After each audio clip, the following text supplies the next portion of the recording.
నమస్తే అండి. ఈరోజు గురు పౌర్ణమి సందర్భంగా మన మంగినపూడి బీచ్ దగ్గర ఉన్న దత్తాత్రేయ స్వామివారి టెంపుల్ మరియు అలాగే అక్కడే శివాలయం కూడా ఉంటుందండి.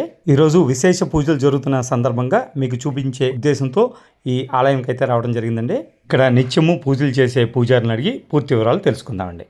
శ్రీ గణపతి సచ్చిదానంద స్వామీజీ వారి ఆధ్వర్యంలో నడపబడుతున్న దత్తరామేశ్వర తీర్థక్షేత్రం, నగరేశ్వర స్వామి వారి దేవాలయం, దత్తాత్రేయ స్వామి వారి దేవాలయం. ఈ ప్రాంగణంలో 4 దేవాలయాలు ఉన్నాయి. అట్లాగే 12 తీర్థాలు. ఇక్కడ 12 నూతుల్లో స్నానం గనుక చేస్తే శరీరంలో ఉండే రుగ్మతలు అంటే డిసీజెస్ పోతాయని స్వామీజీ వారు చెప్పారు. అన్నదానం, గో సంరక్షణ, చిల్డ్రల కోసం పార్కు. మంది పీఠాధిపతులు కంచి కామకోటి వారు, అట్లాగే శృంగేరి వారు, అటజీయర్ స్వామి వారు, అట్లాగే గణపతి సచ్చిదానంద స్వామీజీ వారు. ఇది పుష్పగిరి పీఠాధిపతి వారితో ప్రతిష్ఠ చేయబడినటువంటి శివాలయం. 79లో నుంచి ఇక్కడ దేవాలయం ఉంది, శివాలయం. తర్వాత 90లో గణపతి సచ్చిదానంద స్వామీజీ వారు హ్యాండ్ ఓవర్ తీసుకొని 91లో దత్తాత్రేయ స్వామి వారిని ప్రతిష్ఠ చేసి 94లో 12 నూతులు ప్రతిష్ఠ చేశారు. అట్లా ఒక్కొక్క సంవత్సరం ఒక్కొక్క డెవలప్మెంట్ చేసుకుంటూ వస్తున్నారు. 90 మే నెలలో ఉపద్రవం వచ్చింది. 91 జనవరిలో స్వామీజీ వారు దత్తాత్రేయుని ప్రతిష్ఠ చేశారు. అందులో ఒక విషయం పైన కుంభాభిషేకం చేస్తూ ఒక విషయం చెప్పారు.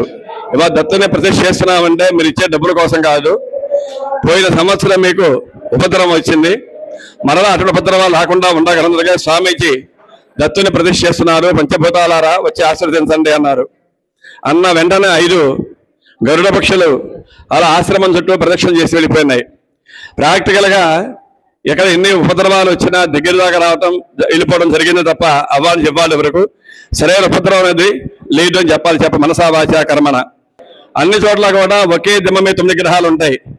కానీ ఇక్కడ రౌండ్ స్క్వేర్లో ఉండి నక్షత్రాకారంలో ఏ గ్రహాన్ని ఆ గ్రహాన్ని ప్రదక్షిణం చేసుకుని పూజ చేసినట్టుగా మళ్ళీ 9 గ్రహాల కల్పనే కామన్గా ప్రదక్షిణ చేసినట్టుగా అవకాశం కల్పించారు. 3 తరగాలతో 3 తత్వాలతో 3 రూపాలతో మార్గశిర మాసంలో పౌర్ణమి నాడు మృగశిర నక్షత్రం నాడు 9 గ్రహాలు గాను 5 గ్రహాల మంచి వచ్చే స్థితిలో ఉండగా అతి మహర్షి భార్య అనసూయ దంపతులకు ఒక వ్యక్తి ఉద్భవించాడు దత్తాత్రేయుడు.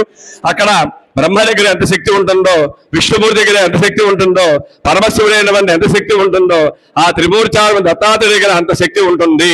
అందుమూలకైన గురువుకే గురువు, ఆది గురువు త్రిమూర్చార్పు సభ దత్తాత్రేయుడు. కాబట్టి అందరూ కూడా ఈ రోజున వ్యాస పూర్ణిమ, ఆషాఢ పౌర్ణమి, గురు పౌర్ణమి అందరూ కూడా భక్తులందరూ కూడా వచ్చి అక్కడికి నుంచో వచ్చారు, అనేక రకాలుగా వచ్చారు, ఈ భక్తుల్ని ఆరాధించుకుంటున్నారు. పెద్దవాళ్ళు కాలం చేసినప్పుడు చాలా మంది దేవాలయంలోకి నిద్ర చేయడానికి వస్తున్నారు. ఆ అవకాశం కూడా ఉన్నది.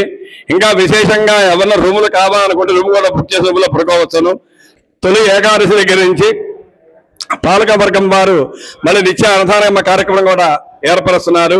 స్వామీజీ యొక్క ఆశీస్సులతో ఈ క్షేత్రం రోజు కూడా జనజన ప్రవర్ధమానమై విరాజిల్లుతూ అందరికీ కూడా సద్గురు యొక్క ఆశీస్సులు ఉండవలసినగా మనసా వాచా కర్మణ కోరుకుంటూ అందరికీ మంగళాశాసనాలు.